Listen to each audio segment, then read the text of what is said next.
Amables televidentes, se los saluda José Alberto Tejada Echeverry presentándoles el programa institucional del Canal 2 informativo Nuestra Gente. Hoy me acompañan en el estudio los señores Sebastián Acosta y Dieter Zúñiga y estamos esperando que llegue en algunos minutos Alberto Ramos. Los tres son panelistas frecuentes de nuestro programa y los hemos invitado para hacer un conversatorio sobre el ambiente electoral que está viviendo Colombia y que vive Cali y el Valle en particular, y si nos da tiempo el espacio en referirnos a lo que puede significar los últimos acontecimientos que están ocurriendo en Chile como desarrollo de protestas que se han salido de madre en el país austral y que estarían dando una especie de golpe de alerta, no solo a los gobiernos, sino también a las sociedades latinoamericanas, porque después de 30 años de una democracia formal en Chile, pareciera que todo era una calma chicha. Entremos en materia. Ayer salieron dos encuestas. La encuesta de Jan Haas, que les da empate técnico a los dos candidatos más opcionados para la alcaldía de Cali, a Roberto Ortiz y a Jorge Iván Ospina. Los está marcando con un 26% para Jorge Iván Ospina y un 23.9% para Roberto Ortiz. Y esta mañana salió se publicó la encuesta que ayer entregó, ahora se me olvida la encuestadora, pero es una encuestadora muy reconocida también, que le da 34.9 a Jorge Iván y 34.1 a Roberto Ortiz. En ambas encuestas lo que se percibe es que hay lo que llaman los expertos un empate técnico. Pero yo no quiero que ustedes se refieran a las encuestas. Lo que quiero es que a partir de ese dato que las encuestas muestran, quisiera más bien pedirles a ustedes que un poco comenten la percepción que tienen de cómo está el debate electoral, cómo pinta la jornada del próximo 27, que es ya en 2 días, cómo sienten ustedes el ambiente en la ciudad de Cali y qué estiman que va a suceder. Dieter Zúñiga. Bueno, pues, o sea, se está poniendo como un cabeza a cabeza ahora sí, muy cerrados. Estas cifras de las encuestas, quién sabe realmente cuál ha sido la incidencia, por ejemplo, que ha tenido la presencia que hizo en esta región, en esta ciudad, del expresidente y hoy senador Álvaro Uribe Vélez, proclamando o reforzando el apoyo que le da al señor Ortiz. ¿Qué incidencia han tenido, por ejemplo, los cuestionamientos que recientemente se le han hecho a Ospina sobre unos asuntos domésticos, dijéramos, y bueno, la incidencia que tuvo también las manifestaciones hechas en el diario El País respecto de sus investigaciones, reforzadas con una propaganda igualmente publicada en este medio por el señor Ortiz. El hecho es que de todos modos aquí las cosas están por verse, por definirse obviamente este domingo, cosa que no pasa de pronto en Medellín. Tal parece que ha cogido una ventaja considerable uno de los hijos, dijéramos, de la política tradicional en Medellín, y en Bogotá pues ya hay una luz un poco más amplia que está favoreciendo al señor Galán.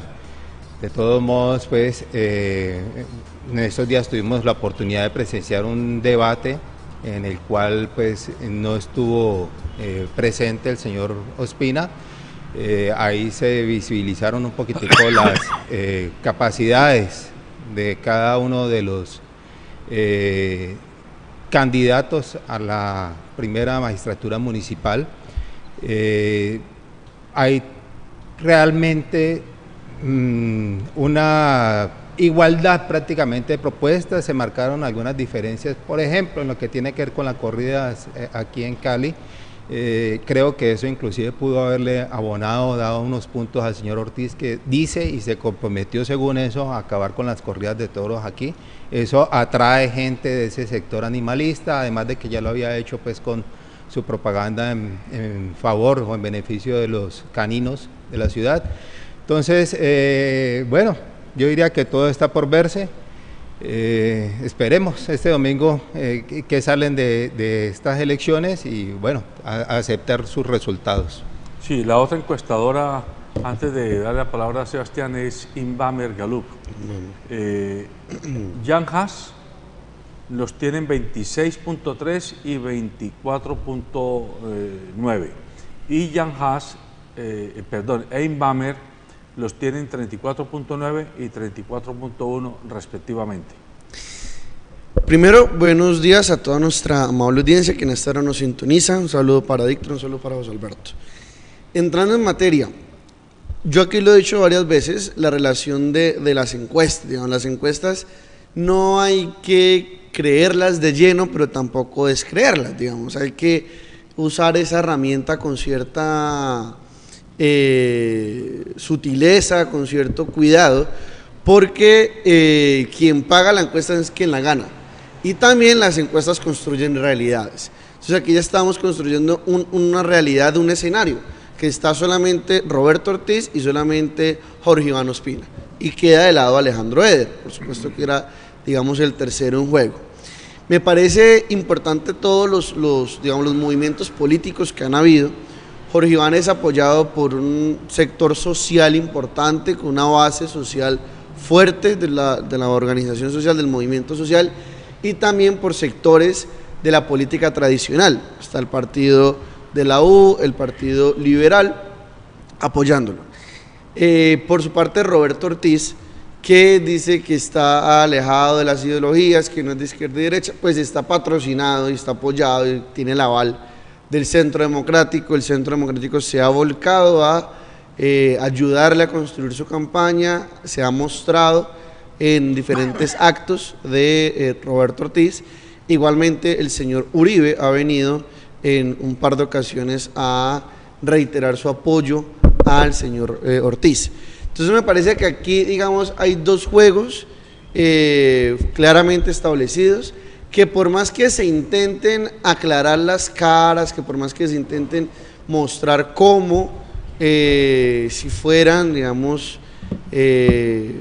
totalmente libres de toda culpa y de toda mancha, pues hay, digamos, recorridos que de lado y lado demuestran ciertas inquietudes. Me parece muy importante, digamos, que en el caso de Jorge Iván se vayan a retomar ciertas cosas que quedaron suspendidas, y en el caso del Chontico o del señor Ortiz, yo no veo, digamos, una línea de ciudad. O sea, yo no veo allí una proyección que se quiera dar a la ciudad. Contrario, veo improvisación.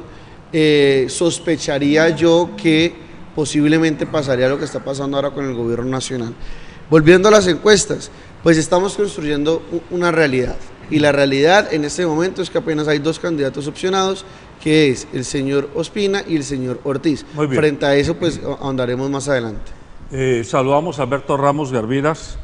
Él es abogado, constitucionalista y, como ya lo anuncié, con alguna frecuencia nos acompaña en este programa. Alberto, estamos mirando que ayer y hoy se han publicado las dos últimas encuestas, casi que a boca diurna ya se podría decir, la de Invamer Gallup y la de Jan Haas. La de Jan Haas muestra una diferencia de 2 puntos porcentuales entre Jorge Iván y Roberto Ortiz a favor de Jorge Iván, y en la de Invamer se muestra menos de un punto, 0.9 a favor de Jorge Iván, 34.9 contra 34.1. Esto, según los expertos, es empate técnico, pero yo les estoy diciendo a ustedes que más que hacer un análisis de las encuestas, que no me interesa porque no tenemos cómo controlar el quién, cómo y cuándo y con qué propósito se hacen las encuestas, es un poco ustedes cómo perciben el ambiente electoral que se avecina en la ciudad de Cali. En efecto, doctor Tejada, es muy complejo que comencemos a girar alrededor de las encuestas porque son mediciones que van variando o se asemejan o tienen márgenes de error o no corresponden exactamente a la realidad. Hay una nueva, digamos, técnica que hace parte de la ciencia política y de la estadística, que es la demoscopia, la medición de la intención de voto, pero eso tiene un sesgo, depende de quién la haga o quién la contrate. Entonces me parece muy sabio no entrar en esa disquisición sobre las encuestas. Creo que lo que está sucediendo en Cali es pues la repetición de las coaliciones tradicionales, pero con diferente posición, es decir, transmutados o transformados o con saltos incomprensibles para algunos, pero son las mismas fuerzas políticas que se mueven, se coaligan, buscan alianzas y sostienen a quienes aspiran. Claro que cualquiera puede decir con muchas diferencias y en efecto, aquí por la misma degradación de los partidos políticos, hay unas posiciones incomprensibles porque no son ni ideológicas, ni de disciplina de partido, ni corresponden a una tradición. Y eso de pronto lo podemos explicar, ¿sí?, con la difusión, profusión y confusión de avales y coavales. Es decir, ya no es suficiente el aval, porque quien se presente solo pues corre el riesgo de desaparecer, sino coavales, y los coavales implican transacciones, pactos o negociaciones. Entonces lo que hay sencillamente son negociaciones previas a la toma del aparato del Estado. Alberto, yo sí quisiera de todos modos apuntar algo a partir de lo que acaba de decir el doctor Ramos, y a pesar de que no se va a hacer énfasis en lo que tiene que ver con las encuestas, ciertamente hay que ver quiénes son los que están pidiendo y exhibiendo entonces dichas encuestas. Tengo entendido que esas últimas dos encuestas son una realizada por RCN y otra creo que es por Caracol, mientras que 2 días antes unas encuestas más de orden regional estaba dando unas cifras completamente distintas. Simplemente quería llamar la atención sobre eso. Ya, bueno. El papel de nosotros es hacer periodismo, no hacer proselitismo. Independiente de la intención de voto personal de cada quien, yo les pido de favor a ustedes tres que lo dejemos aparcado nuestra intención de voto y tratemos de concentrarnos en la pedagogía electoral, en la pedagogía política, que es lo que particularmente me interesa llevarle a nuestros espectadores y televidentes. Partiendo de esa premisa y pegándome del hilo de lo que acaba de mencionar Alberto, yo quisiera que reflexionáramos sobre un tema. ¿Hasta dónde el ciudadano corriente termina entrampado intencionalmente, no solo por los propios políticos, los viejos y los nuevos políticos, sino por un aparato de poder que está más allá de los políticos? ¿Y qué quiero decir con ello? Quiero decir que un país donde hay 125.000 candidatos, ese es el número que tenemos para el próximo domingo, 125.000 candidatos a consejos, asambleas, alcaldías y a gobernaciones, a mí me parece que no es un país serio. Punto 1. Y ese es el primer punto para debatir. 2. Un país donde los 120 y tantos mil candidatos no corresponden a 4 o 5 partidos más o menos fuertes, orgánicos, robustos, con una declaración programática, doctrinaria, filosófica, sino que corresponden a más de 70 y tantos movimientos o partiditos de todo tipo que se han convertido en fábrica de avales, me parece que no es serio. Ese es el segundo punto que quiero poner sobre la mesa.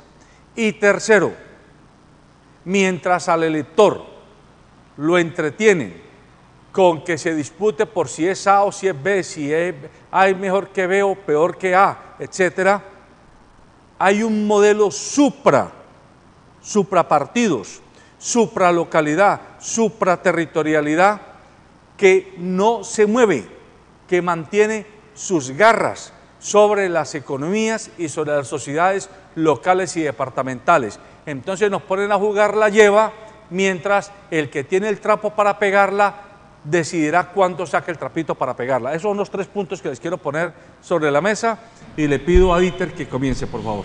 Bueno, Alberto, efectivamente usted ha dado en el clavo frente al cuestionamiento que hay sobre la política, no solamente regional, local, sino a nivel nacional, y tiene que ver con una falta de cultura, una falta de formación en todo sentido, es decir, y tiene que ver también, o sea, una formación en todos los aspectos para la vida misma, pero más que todo en lo que tiene que ver con lo político y en lo que tiene que ver con los compromisos de carácter civil.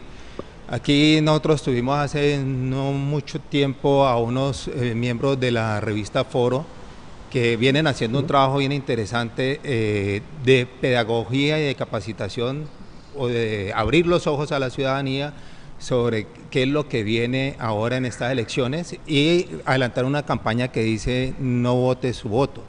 En ello lo que hacen un llamado es a la ciudadanía para que identifiquen primero qué es lo que quieren de su ciudad o para su ciudad. Tenemos una ciudad, por ejemplo, llena de problemas de orden de seguridad, de orden de movilidad, de educación, problemas en la salud, etcétera. Y entonces tienen que entrar a ver cuáles son las propuestas, pero serias, aterrizadas, que tengan cada uno de los candidatos. Infortunadamente esa información, si se tiene, pues realmente la gente no accede a ella para informarse por un lado, y de otra parte, pues obviamente tiene que ver con la trayectoria política de cada uno de esos candidatos.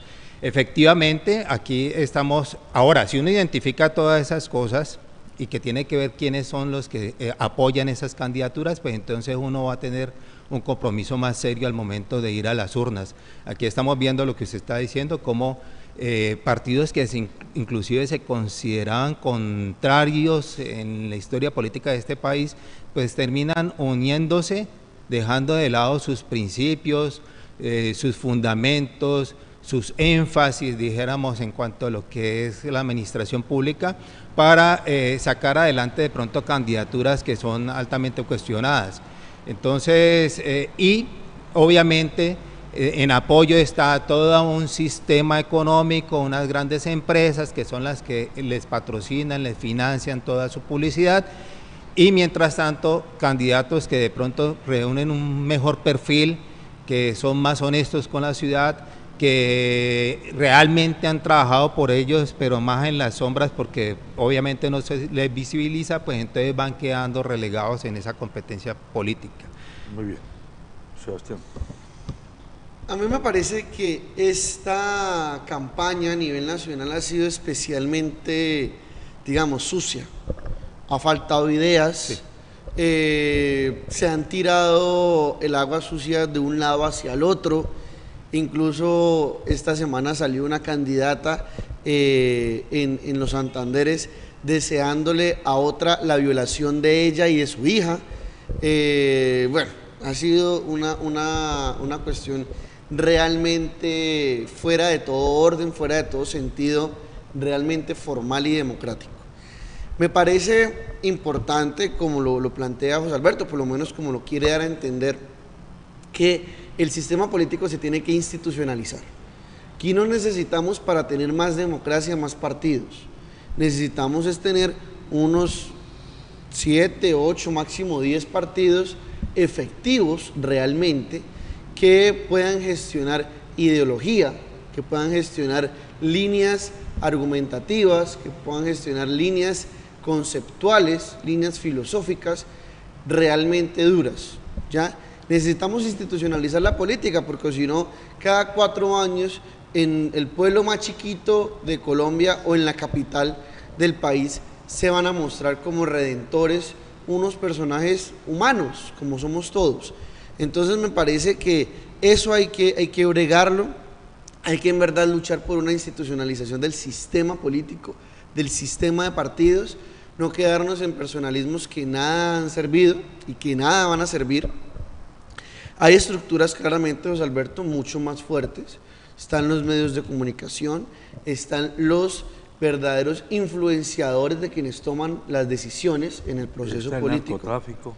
Exactamente, están, digamos, eso es para hablar de los actores legales. También están los actores ilegales, los narcotraficantes, los contratistas del los Estado, paramilitares, los residuos guerrilleros que aún quedan, y otros escenarios, digamos, que siguen siendo legales, porque aquí yo no quiero que se estigmatice a los contratistas que empiezan a invertir fuertes sumas de dinero para que los políticos, cuando lleguen, pues se pague el favor electoral con favor contratista, que lastimosamente muchas veces es un contrato amañado a dedo y no se ejecuta al 100%.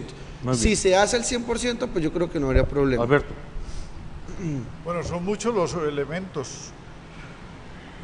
Uno de ellos, la impreparación, o sea, cómo observa uno en municipios pequeños, medianos y hasta en las grandes capitales, como en el caso de Cali, candidatos impreparados, es decir, son se arrojan o se arriesgan o creen saberlo todo y resulta que no tienen ningún conocimiento de la administración pública. No sé si podemos dar nombres. Hágalo. Por ejemplo, me sorprende mucho el caso del señor Francinet Cano, ¿sí? Que renuncia en público, ¿sí? En pleno debate, y los argumentos por los cuales dice adherirse pues no son trascendentales, los taches y el tratamiento que promete el otro candidato a los animales, cuando realmente ese no es un discurso ni animalista el que tiene Roberto Ortiz, porque la defensa de los animales es válida, sino que lo hacen como excusa. Y el otro argumento de emergencia, que Ortiz lo anunció hace 8 días, de que no iba a quitarle la casa a nadie, que tampoco lo dijo en esos términos, sino que no iba a permitir que continuaran los embargos en el caso de las megahoras, que no es ni una propuesta de él, de Ortiz, porque no la inscribió en el programa de gobierno, sino que se la copió a otro candidato, se la copió a Michel Maya, que la venía diciendo. Entonces, ¿cómo es posible que ese tipo de manzanillismo, ¿sí?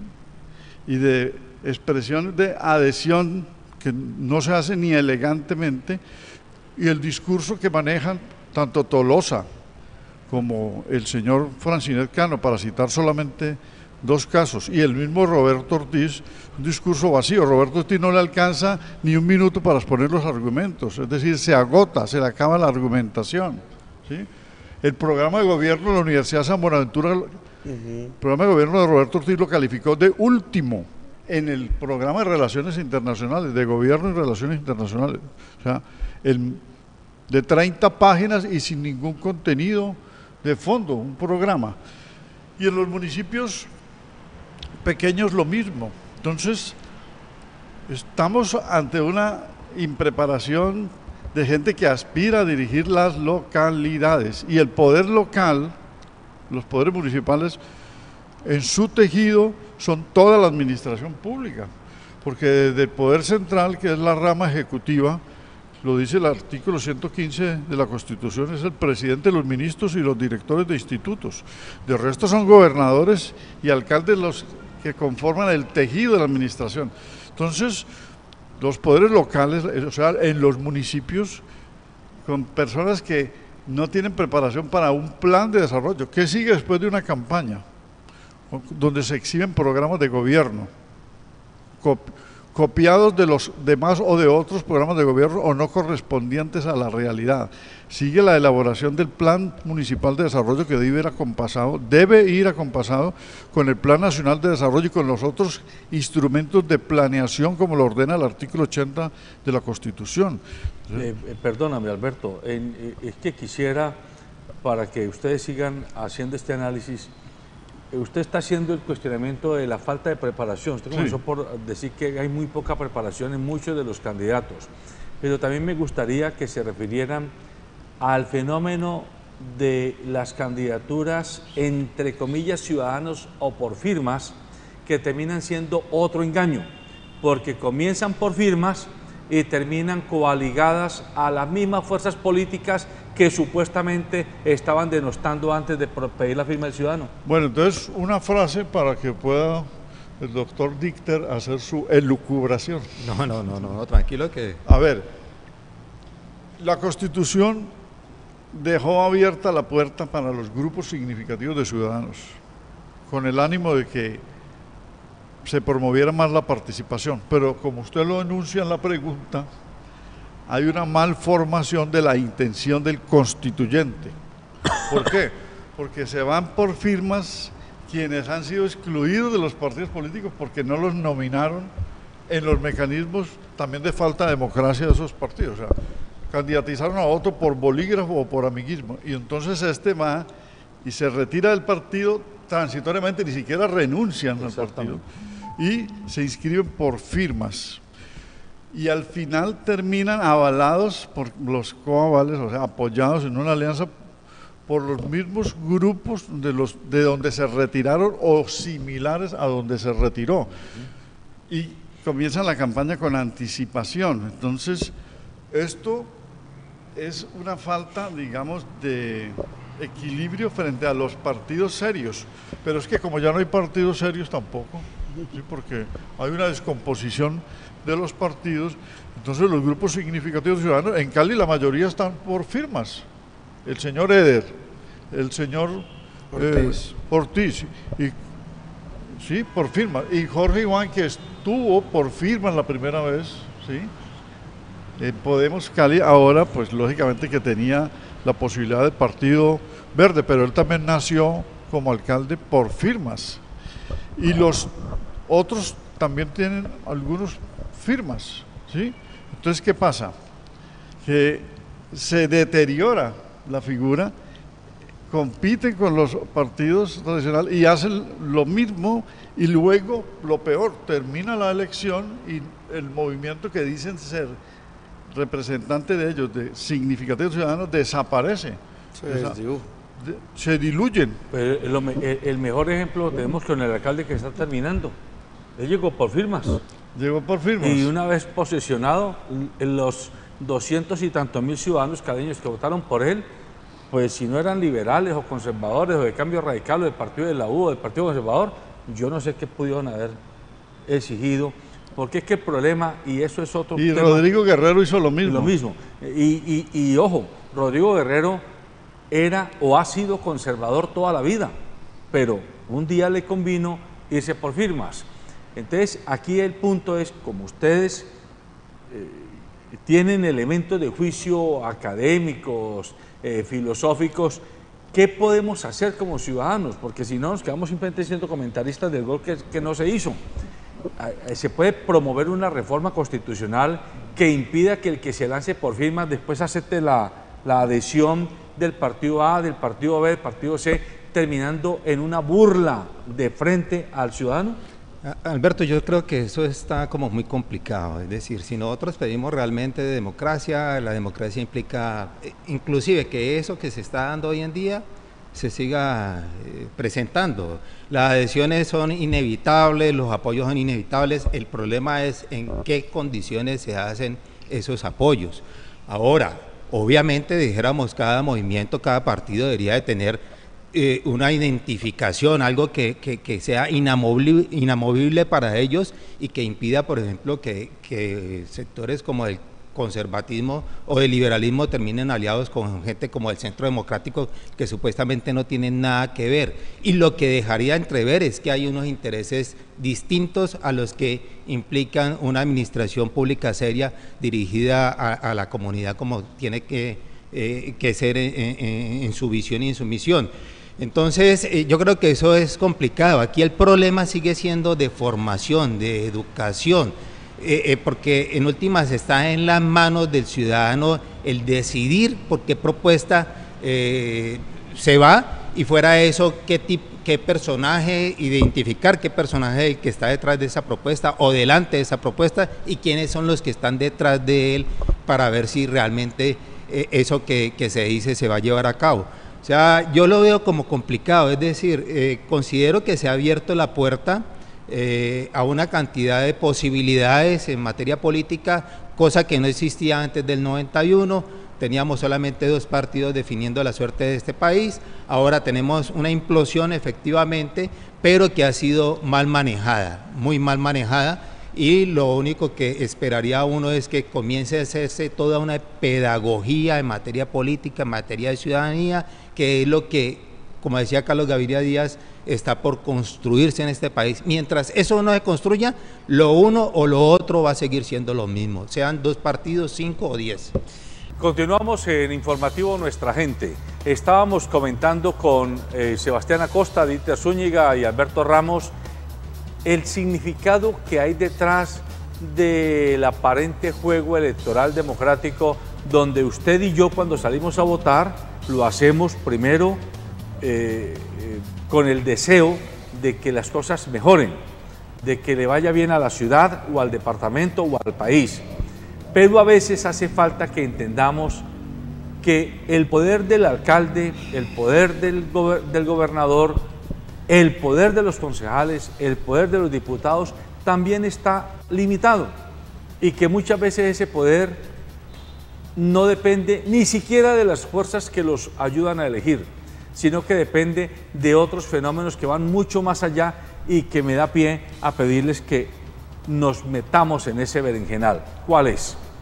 Usted y yo hemos escuchado en el último mes que hubo un estallido en Ecuador, que los indígenas se rebotaron, que tuvieron 15 días Ecuador patas arriba, hasta que lograron que el aumento en la gasolina y en el diésel se bajara y se cambiaran algunas otras medidas que había tomado el gobierno ecuatoriano. La pregunta que hay que hacerse es, ¿ustedes saben por qué el gobierno ecuatoriano tomó esas medidas? O mejor, ¿saben quién le ordenó al gobierno ecuatoriano tomar esas medidas?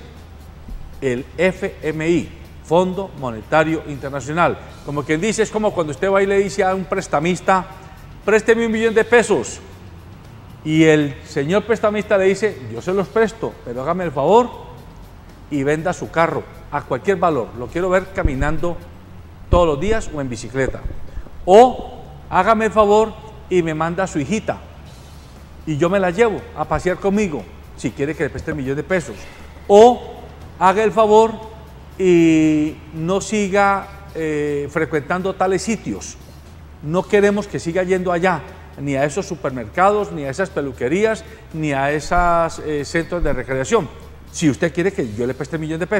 Eso se llama condicionar. En Chile está todavía vivo y está en una situación muy complicada. Hace ya una semana también el Fondo Monetario Internacional le dijo a Chile, suba el pasaje del metro, súbalo, porque hay que estabilizar la economía. Y el presidente Piñera subió el pasaje del metro y los estudiantes comenzaron a rebotarse, y de allí se juntó la gente, y esto ya hoy va en que están pidiendo que se desmonte ese modelo neoliberal que lleva 30 años en Chile. ¿Qué tiene que ver eso con las elecciones y con el poder local en un país como Colombia? Es la pregunta que quiero hacerle a los tres analistas invitados. ¿Cómo conectar para que entendamos que ya hoy nadie puede decir yo mando aquí? Uno manda con otros que también mandan. A ver, Alberto, o yo. Bueno, muchas gracias, doctor Dichter. Pues resumámoslo de la siguiente manera. Para el primer escenario que plantea el director, resulta que la soberanía se ha ido declinando, se ha ido recortando y se ha ido perdiendo. La soberanía es un elemento integrante del Estado, ¿no? Son el territorio, la nación, o sea, el pueblo de origen común, las etnias y los grupos, las instituciones y la soberanía. La soberanía es la autonomía de un Estado para decidir sus cosas hacia adentro y hacia afuera. Pero con el desarrollo de la globalización, que es al mismo tiempo la fase superior del imperialismo, ¿sí? La globalización hace que fuerzas externas incidan en las decisiones internas y por lo tanto la autonomía y la capacidad de un país para autodirigirse, autogobernarse, para evolucionar, queda interferida por las fuerzas externas. Lo que usted plantea al Fondo Monetario Internacional es que le impone una austeridad fiscal, unos recortes para poder prestarle el dinero y para que, según los cálculos de ellos, puedan pagar. Entonces se pierde la soberanía de un país y otros comienzan a dirigir desde afuera. Lo que le aconsejaron a Sebastián Piñera, ¿sí? Una de las formas o una de las fuentes, suba el tiquete del metro. Subió casi que a 4.000 pesos colombianos, traducidos, porque son como $27, ¿sí? $1.27. Entonces eso da más o menos 4.000, como si en Cali se subiera 4.000 pesos. Pues la gente va a reaccionar. Todo por hacerle caso a los prestamistas. Lo mismo en Ecuador. Lo que hizo Lenín Moreno, el presidente, fue quitar los subsidios. Y al quitar los subsidios de los combustibles subió el transporte público. Y los quitó cuando en Ecuador hace más de 30 años han existido sus subsidios. Pues se rebelaron las comunidades indígenas. Entonces es la pérdida de esa capacidad de decidir que tienen los presidentes latinoamericanos. Y en el caso de las elecciones, pues un alcalde o un gobernador que llegue con unas fuerzas de apoyo, que es la coalición por los avales y coavales, las alianzas que hace, le van a imponer qué va a hacer allí. Primero ha negociado ya la contratación, el presupuesto, los cargos públicos, los proyectos, y viene un destazamiento de la hacienda pública. Van a acabar con la hacienda pública, porque está ligado a gremios, a comerciantes, a empresarios, a políticos corruptos. Entonces, no tiene estas promesas que se hacen ninguna seguridad, porque luego las van a cambiar de acuerdo a las fuerzas que les van a exigir que les cumplan. Pero bueno, yo sí me preguntaría en qué momento de pronto realmente adquirimos ese poder de autodeterminarnos o no. O sea, nosotros venimos de una colonia, de un proceso de neocolonización que tiene que ver con toda una formación o educación europea, que implantó un sistema aquí capitalista desde hace mucho tiempo. Ahora estamos en un proceso de globalización, en donde pues, su expresión es el neoliberalismo, en donde realmente son las grandes corporaciones las que gobiernan a nivel mundial y son las que inclusive organizan el accionar de ciertas entidades o instituciones tales como el Fondo Monetario Internacional, la Banca Mundial, hoy en día tenemos el OCDE, o sea, que son los que imponen las reglas en toda América. Hay unos países que se resisten a eso. Hubo en su momento aquí en Latinoamérica una propuesta seria, digámoslo, directamente lo voy a decir, abanderada en su momento por Venezuela, en crear unas organizaciones con los países de la región, una banca propia aquí de la región, con inclusive unos medios de comunicación nuestros. Y infortunadamente, dijéramos, esas propuestas se fueron desvaneciendo o perdiendo porque obviamente el contrapeso a nivel mundial era muy fuerte. UNASUR, acabaron con UNASUR. Acabaron con UNASUR, exacto. Entonces, se está retomando eso que llaman o que hemos denominado como la derecha. En otros lados se habla de extrema derecha. Estamos viendo el fenómeno en Brasil, en Argentina ya pasó, en Chile viene sucediendo, pero realmente lo que ha sucedido en estos países es que el neoliberalismo hacía rato estaba ahí incrustado, funcionando de una u otra manera y no era tan visible. Se encuentra uno con unos detonantes que generan marchas, protestas, la gente voltea a ver qué es lo que pasa en esas protestas y asimismo comienzan a aflorar las manifestaciones de otras series de inconformismos locales, o sea, no solamente tienen que ver con un metro, sino que tienen que ver con la seguridad social, que tienen que ver con la salud, con la educación, con el problema de las pensiones. Entonces, afortunadamente hoy en día, con la intervención de las redes de comunicación, la gente hoy en día tiene posibilidades por lo menos de informarse por unos medios distintos a los canales convencionales y se dan cuenta de una gran problemática de la cual no tenían conciencia y de la cual se viene, pero no de ahora, sino de hace muchos años. Y entonces ahí viene el detonante, viene la manifestación y vienen los gobiernos a quedar en evidencia. Mire lo que pasa en Chile. Supuestamente el mismo Piñera, Chile era el oasis latinoamericano. Es decir, o lo acabó él o resulta que era una farsa y bueno, pues hacía parte del desierto también en América, la Chile. Lo más probable es que efectivamente el problema en Chile viene de tiempo atrás, pero se agudizó con unas medidas por parte de un gobierno que lo que hace es inclusive apretar más a la población que de por sí ya viene con ciertas carencias. Yo voy, digamos, a cambiar un poco la argumentación, porque se está planteando que las élites nacionales, los políticos nacionales, resultan ser como las víctimas extorsionadas del sistema internacional. Resulta que para que todas estas recomendaciones de políticas se hagan, pues tienen que encontrar voluntad en los países, ¿ya? Hubo voluntad en los 90 cuando se da este giro hacia las políticas de ajuste, el famoso consenso de Washington, que es el que empieza a, digamos, recomendar con base a préstamos ajustes del Estado. Es decir, ese Estado grande de bienestar, paquidérmico, lento, ineficiente, pues cambiarlo, hacer un Estado más capaz, más pequeño, más reducido. Y en los 90, ¿cómo se vivió eso en Colombia? Pues por un lado, la reducción significativa de los ministerios, la reducción significativa del aparato estatal, de los órganos de control, de los órganos descentralizados y demás. Y por el otro lado, una apertura al mercado.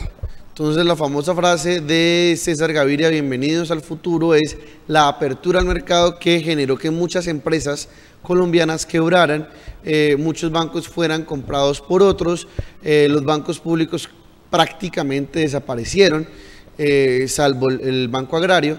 Entonces, frente a esas dinámicas también hubo cierta voluntad de los políticos y de los presidentes a asimilar eso.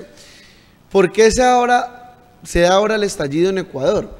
Porque ya no está gobernando Correa, llega el señor Lenín Moreno, cambia toda la estrategia y el avance progresista que había generado Correa y entra en las dinámicas del Fondo Monetario Internacional, del Banco Mundial y empieza a llevar a rajatabla todas esas recetarios de Washington, ese consenso de Washington que le ha llamado, para solventar, entre comillas, una deuda que es el juego también de los políticos cuando llegan y van a reemplazar las políticas del gobierno anterior y dicen más que es una deuda enorme. Digamos, lo mismo está diciendo el señor Duque, aun cuando la política económica de Santos, de Uribe y de Duque es la misma. Digamos, la política económica es la misma, es una política neoliberal, extractivista, orientada a el gran capital, que la banca siga teniendo más resultados, que los terratenientes sigan teniendo más tierras, que el sector agroindustrial siga siendo más poderoso en detrimento de los sectores campesinos. Entonces la política económica es la misma. De pronto Santos cambió en la política social en relación a la paz, pero la política económica ha sido la misma. Entonces si usted ve las ganancias y la influencia de estos sectores banqueros, empresariales, agroindustriales, en los últimos años el poderío y las ganancias se han incrementado de manera exponencial, porque el gobierno o los gobiernos han sido auspiciadores y han tenido esa voluntad. Entonces yo creo que aquí, más que la imposición del Fondo Monetario o del Banco Mundial, es también la voluntad de los gobiernos de hacer eso y no hacer otras cosas, como en su momento lo hizo Chávez, como en su momento lo hicieron los Kirchner, como en su momento lo hizo Bachelet, como en su momento lo hizo Correa y como en su momento actual lo está haciendo Evo. Muy bien. Tratemos de poner algunos ejemplos de la realidad para que usted pueda comprender de mejor manera el fondo de esta discusión. El alcalde que va a ser elegido el próximo domingo tiene como responsabilidad pues trabajar en temas de economía, en temas de medio ambiente, en temas de educación, de salud, de infraestructura, etc. Una medida, ejemplo de una medida que depende del alcalde y de su coalición de gobierno y de los contratistas que decida, con los que decida trabajar, es por ejemplo el tema de los llamados hoy armitaches. Eso no depende del Fondo Monetario Internacional, no depende de una gran política pública nacional, no depende de ningún banquero internacional. Eso es un negocio o es un servicio, dependiendo de cómo lo aborde el mandatario local. Si lo hace para mejorar la movilidad de buena fe o si se parapeta en el discurso de la movilidad para hacer un pingüe negocio con contratistas. Ese es un ejemplo. Pero cojamos el famoso sistema de movilidad, el metro, o el mío, o el sistema de tren de cercanías. Allí, en ese, por el tamaño de la inversión, por la envergadura de la obra, con toda seguridad va a haber préstamos internacionales, o habrá que llamar a inversionistas internacionales que vengan a poner la plata y a desarrollar la obra. Ahí, en ese momento, es donde entran las manos poderosas del capital internacional, que le va a decir al alcalde de turno o al gobernador de turno: listo, yo le hago eso, pero con estas condiciones. Sáqueme los buses, sáqueme las gualas, sáqueme no sé qué, sáqueme allá, hágame esta otra carretera, túmbeme esta avenida, qué sé yo. Ahí es donde se comienza a perder la soberanía. Ese es un ejemplo. Segundo ejemplo, Buenaventura, en el caso de la gobernación. Todo el mundo habla de que Buenaventura, principal que puerto sobre el mar Pacífico de Colombia, pero no se hace nada. La pregunta es, ¿por qué no se quiere o porque alguien no quiere? Hoy se está hablando ya de Tribugá, y Tribugá no lo van a hacer solamente los antioqueños, con total seguridad. Tribugá es una apuesta de fondos de inversión internacional muy poderosos que quieren marchitar Buenaventura para abrir un puerto también sobre el mar Pacífico, de aguas más profundas y con el que van a hacer negocios mucho más grandes. Entonces mire usted hasta dónde el poder del gobernador y sus diputados juegan o no juegan cuando el capital internacional llega y pone condiciones. Ejemplos como esos son de la realidad que sirven para ejemplificar lo que están diciendo los comentaristas. Agregue de su cosecha, por favor, Alberto. Pues es una temática muy amplia, pero a ver, le anotaría a Sebastián lo siguiente. No estamos victimizando propiamente a la clase dirigente nacional, llámese élite conservadora o de las élites o cúpulas liberales, cuando nos referimos a la incidencia y a las exigencias de la banca mundial, en el caso del Fondo Monetario Internacional, para imponer condiciones a los países subalternos. Estamos más bien, aunque eso puede tener esa mirada que tú planteas, estamos bien planteando que el fenómeno de la globalización absorbe a todos los países occidentales, y cuando yo hablo de occidentales es toda Europa y toda América, no voy a meter a África aquí, ni algunos países de Asia. La globalización, que el mercado se mueva de esa manera porque está subrayado, como usted lo explicó bien, por el neoliberalismo. Mire que el caso de Chile, ¿sí?, es que llevan más de 30 años, ¿sí?, practicando políticas neoliberales, es decir, para que algunos televidentes entiendan, porque la mayoría maneja este lenguaje, son las privatizaciones, entregarle el agua a los particulares en Chile, las pensiones a los particulares y las bajas pensiones que pagan, como están haciendo aquí los de Porvenir. La educación costosísima, ¿sí?, la salud mal manejada. Sí, explotó por el caso del metro, como lo dijo el director Alberto Tejada. Ese fue el detonante, pero es el neoliberalismo, que es entregarle los servicios públicos a los particulares, concedérselos, hace que la democracia se desestructure, que la economía colapse, que la pauperización de la población sea mayor y por lo tanto viene un estallido social. ¿Por qué? Porque la clase dirigente fue, digamos, consintió eso. Piñera, la misma señora Bachelet de alguna manera, Frei, ¿sí?, los presidentes anteriores, desde que Pinochet acabó con el proceso socialista del señor Allende, de Salvador Allende, y entraron las políticas neoliberales desde ese momento que Pinochet llega al poder. Los otros continuaron con ello. Alberto, yo estoy de acuerdo con usted, o sea, en ese cuestionamiento que le hace muy respetuosamente a Sebastián. Aquí no estamos diciendo que la clase dirigente, dijéramos, esté sometida a un poder internacional, sino todo lo contrario, trabaja en coordinación con ese poder transnacional. Y por eso hice referencia en qué momento realmente fuimos soberanos, porque nosotros venimos de una colonia en donde eran unos representantes de la corona y ahora lo que tenemos son una cantidad de procónsules, algunos americanos, otros representan corporaciones, otros representan inclusive fuerzas externas en Europa.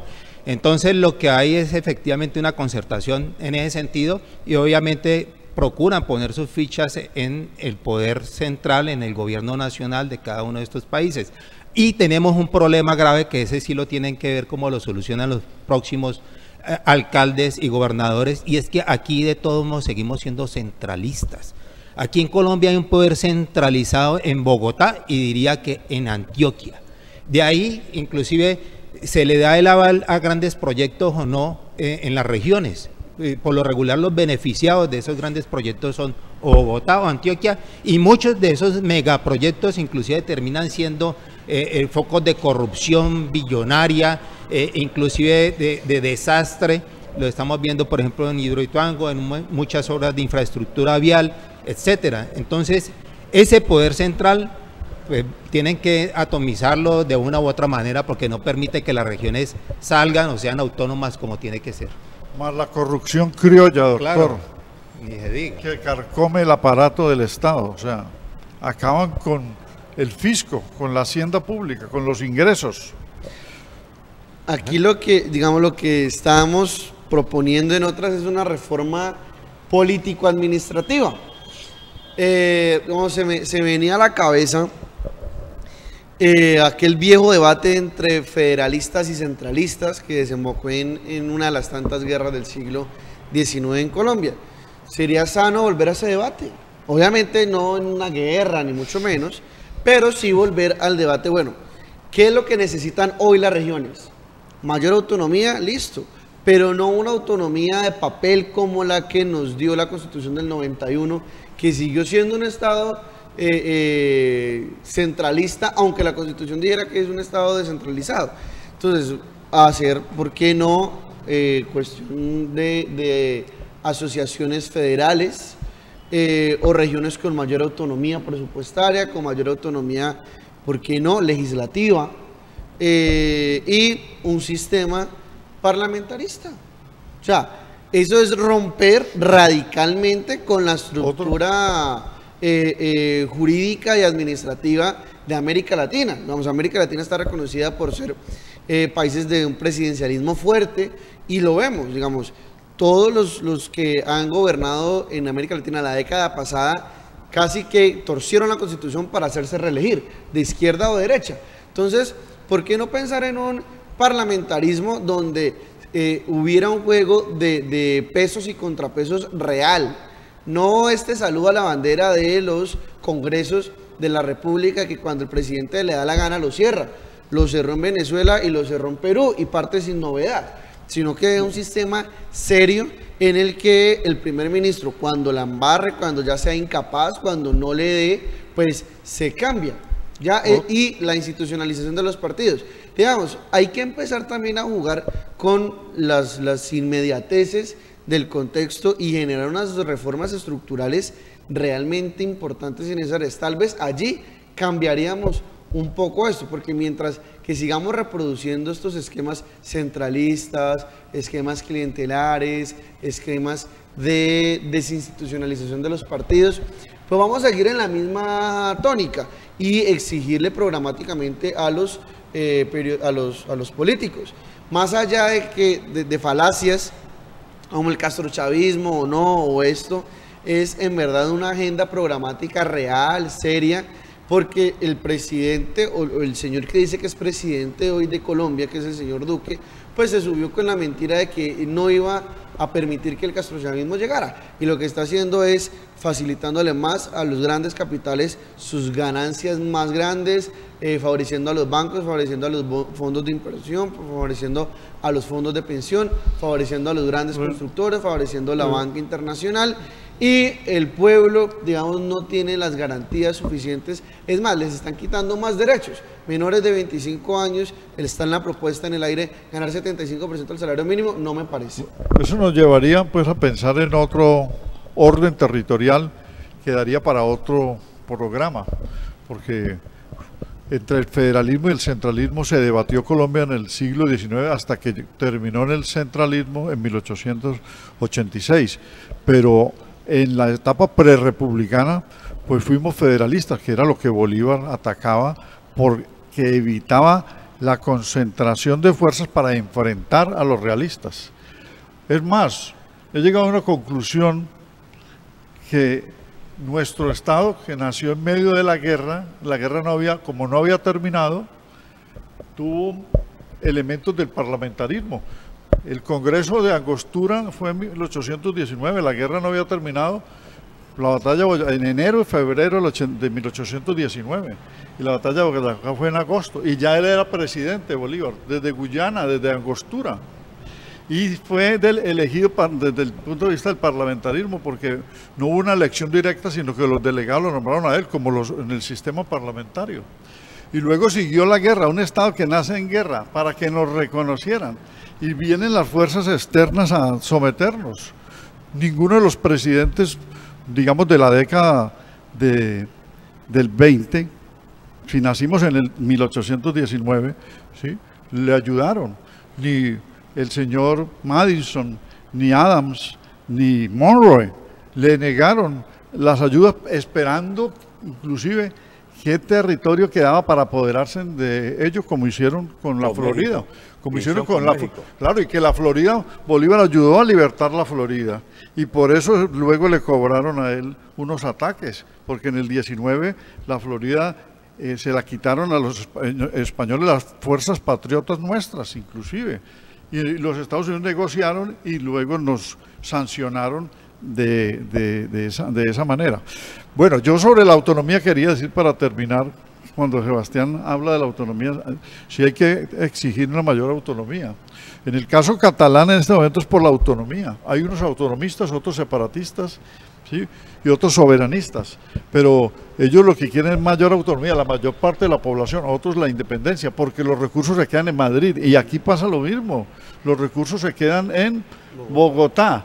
y las reformas constitucionales adecuadas. En Chile están pidiendo una reforma constitucional de una constitución avejancada desde la época de Pinochet, y los españoles tienen una constitución avejancada con un rey empotrado que oxida el aparato del Estado, que es la constitución del 78, que es franquista, una constitución que reeditó muchos de los elementos de la realeza. El rey es el jefe de los ejércitos allá, por lo tanto no han podido modernizar porque quieren ir hacia la república.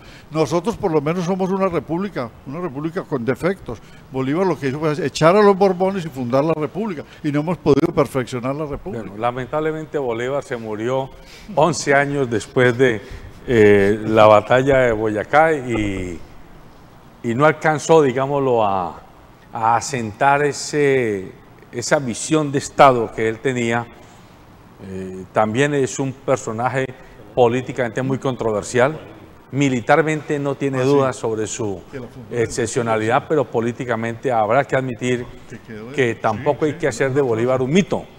Bolívar es una realidad histórica en el continente y en concreto en Colombia, pero dejó unas señales de humo que después sucesores o contemporáneos de él que lo sucedieron, como Francisco de Paula Santander, nos la mostraron de otra manera que, por lo menos para mi gusto, no queda claro.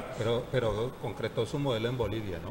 De todos modos. Sí, pero... Al fundarla. Al fundarla, pero Bolivia terminó siendo parte de ese gran experimento, no llamémoslo multinacional, pero sí supranacional, que se fragmentó cuando las peleas intestinas de los criollos libertadores, no porque pensaran en el indio, el campesino, el negro y el pardo de estas tierras, sino porque pensaban en cómo quedarse con las tierras que le habían quitado a la metrópoli y cómo se quedaban con los negocios que le habían quitado a la metrópoli. Ahí, esos criollos libertadores que nos han mostrado como los próceres, que no son tan próceres, con 2 o 3 honrosas excepciones, ahí está incubado el defecto genético de nacimiento de esta república, o mejor republiqueta,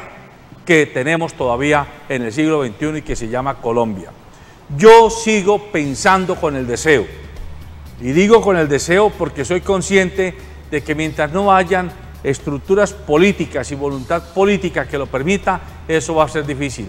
No vamos a lograr cambios, ni el del parlamentarismo al que usted habla, Sebastián Acosta, ni el de cómo zafarnos de las tenazas del capitalismo internacional y de los poderes como el de Trump y demás, si no tenemos un pueblo, es decir, una ciudadanía educada políticamente.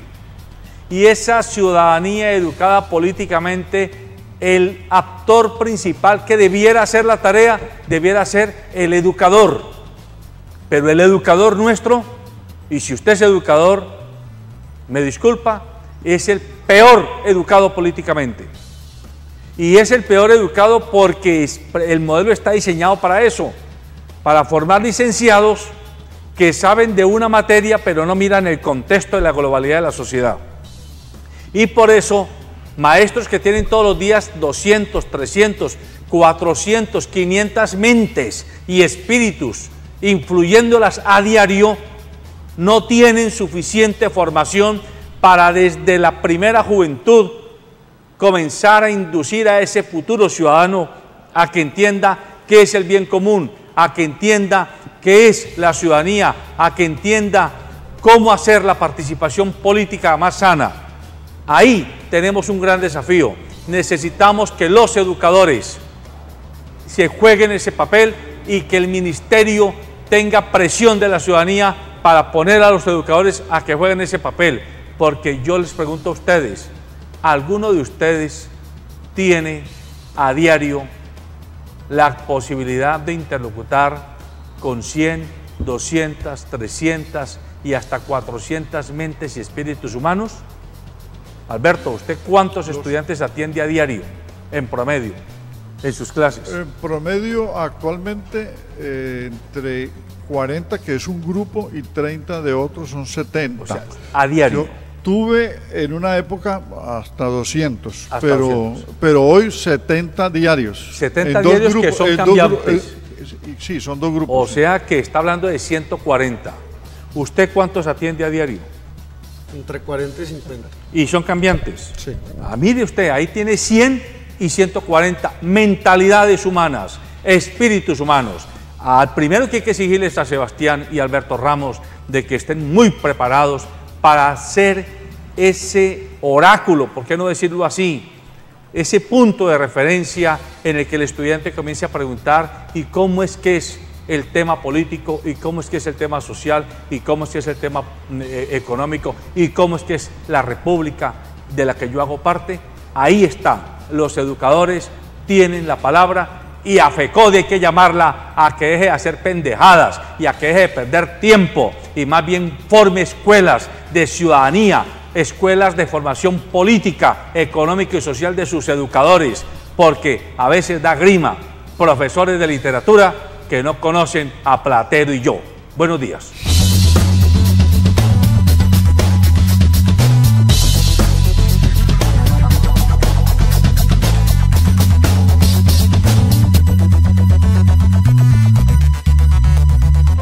ACOGA, generadora de compromiso y confianza, promoviendo la inclusión, la integración, liderazgo y la participación del clúster de la gastronomía, la cultura y el turismo. ACOGA, Asociación Colombiana de Gastronomía.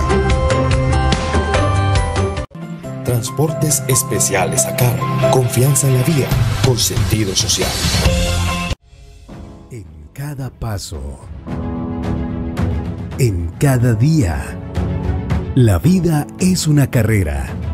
Córrela con comodidad. Fábrica de Calzado Rómulo. Más de 3 décadas comprometidos con el bienestar para tus pies.